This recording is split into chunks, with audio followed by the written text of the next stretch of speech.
Yo, what's up guys, welcome to my humble YouTube channel where I bring you fanfiction that will brighten your days.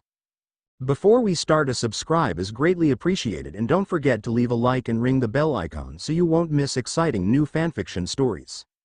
This is a sequel to Rimuru in Akame ga Kill, Rimuru in DXD by alexkuhar360. Chapter 6, Luminous Valentine. Rimuru's POV. After leaving the room with Office, I immediately went home to find Veldora pondering something. He is probably thinking about Great Red. I walked over and sat down on the couch, taking a deep breath. Today was a lot more than I bargained for, and somewhat wish I didn't go there. I may have learned a very large amount of information, but it also brought a lot of trouble. Now I am in the forefront of a conflict between the two strongest existences in this world. As I melted into the soft material, Veldora spoke to me. Rimuru, we need to get much stronger. I won't let that big red weirdo tease me like that. I also need to take back the title a true dragon that he apparently has. For my honor as a dragon, I can't let myself get clowned by that fatty. He doesn't say it, but I am sure he is also thinking about his sister and any other family he has. From what I understand, he has always been the wild child, so doing something like this might be his hope to make his family proud of him.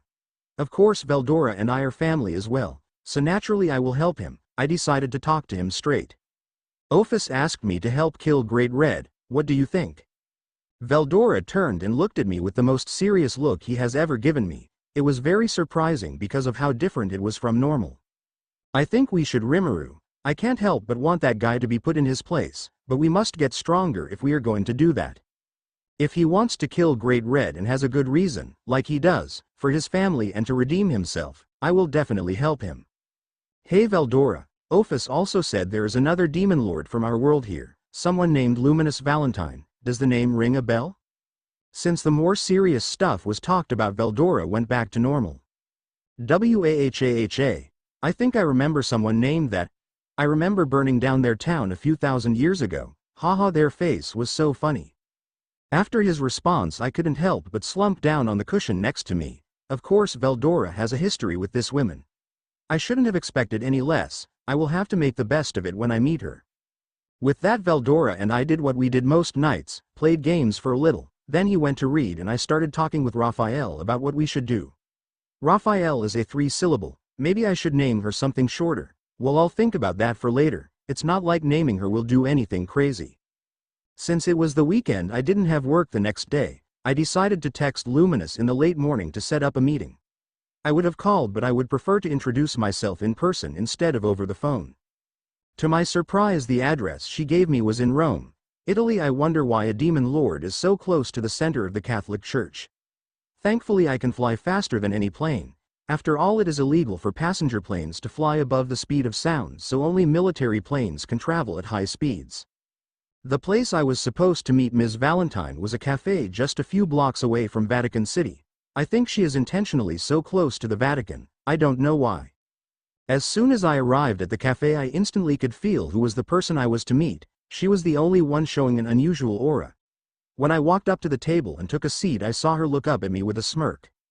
I have to admit, she was drop-dead gorgeous. She had beautiful long silver hair and red and blue heterochromatic eyes.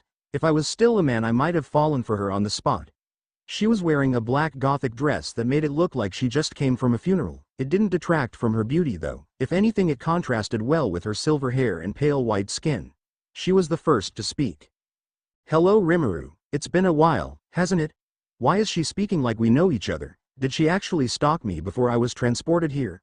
I don't want this misunderstanding to continue, because when she finds out eventually, I am sure she would be mad. I'm sorry, but I do not know you, Ms. Valentine. It seems you know me, but I don't know you. When I said that, she looked at me with visible shock. Is she some creepy stalker with mental problems? Wait, you actually don't know me?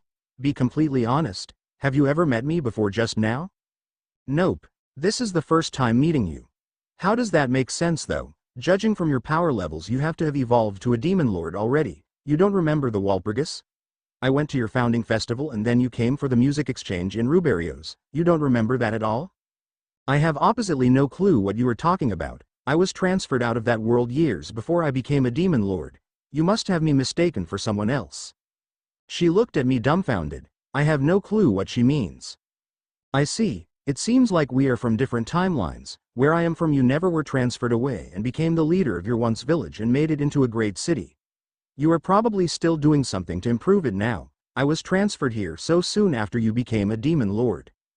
Well, it seems you knew a different me then. I was transferred to a different world when I killed the orc lord in the forest. Even if I am not the person you know, I hope we can get along together here as well. Luminous definitely looked a little disappointed but gave me a small smile. Yes, I am sure we will get along very well like I did with your other self. I was transferred to this world after I killed a former hero named Granbel Rosso. Maybe something about near-death fights is what caused our spontaneous teleportation. Well, that is to think about later. The way to talk makes it seem like you didn't come directly from that world, so where were you in between? I might as well tell the truth. I was initially transported to a different world that was much weaker. Eventually I found a device that I tried to use to travel back home, but I ended up here. With the device dust, I was planning to find a new way home until meeting Ophis. Oh yes, the little dragon girl. She is pretty cute. She told me she met you and that damn dragon. Gah, I want to strangle that stupid lizard. He burnt down my entire damn city for no reason. My beautiful night garden. I will never forgive that bastard. It seems I was right that she had some beef with Veldora. Well dang, that is unfortunate. You seem to have an interesting relationship with Ophis. Mind telling me more about her? Ophis is a pretty simple individual. She wants to get Great Red out of the dimension gap by any means necessary. She found me after I was transferred here and tried to get me to help her fight. I told her that I am not fighting a dragon god anytime soon, but I am not opposed to helping in some ways that don't involve direct confrontation, of course for compensation. So you work as some kind of contractor for her?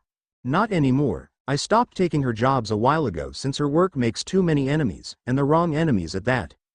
Now I work for the church as a bounty hunter on occasion, since I can do as high-level holy magic as some of the archangels. They call me for the big fish. Of course I do not do that for free. You probably can't see the full irony of the situation, but in the other world I was the god of a church. Being a demon lord and god at the same time is already ironic, but being a demon lord and exorcist is also pretty funny. I am going to pretend she didn't just say she was pretending to be God in the other world. She must have some massive balls to impersonate the creator as a demon lord. Well, I guess the god of this world and the god of the multiverse are both dead, so whatever goes. Luminous seems like a very strange girl. She is a demon lord but seems to have some preference for holy things and the church. I don't get it, but I guess that is who she is. How long have you been in this world? You make it sound like you have been here for a long time. You would be correct. I have been here over 200 years.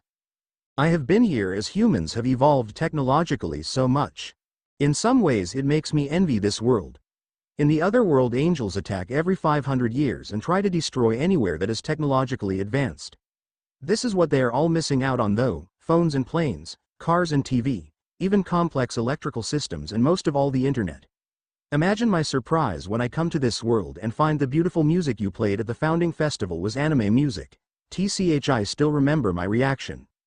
I played anime music in a festival. I feel third-hand cringe from hearing that. Was the other me a shameless weirdo?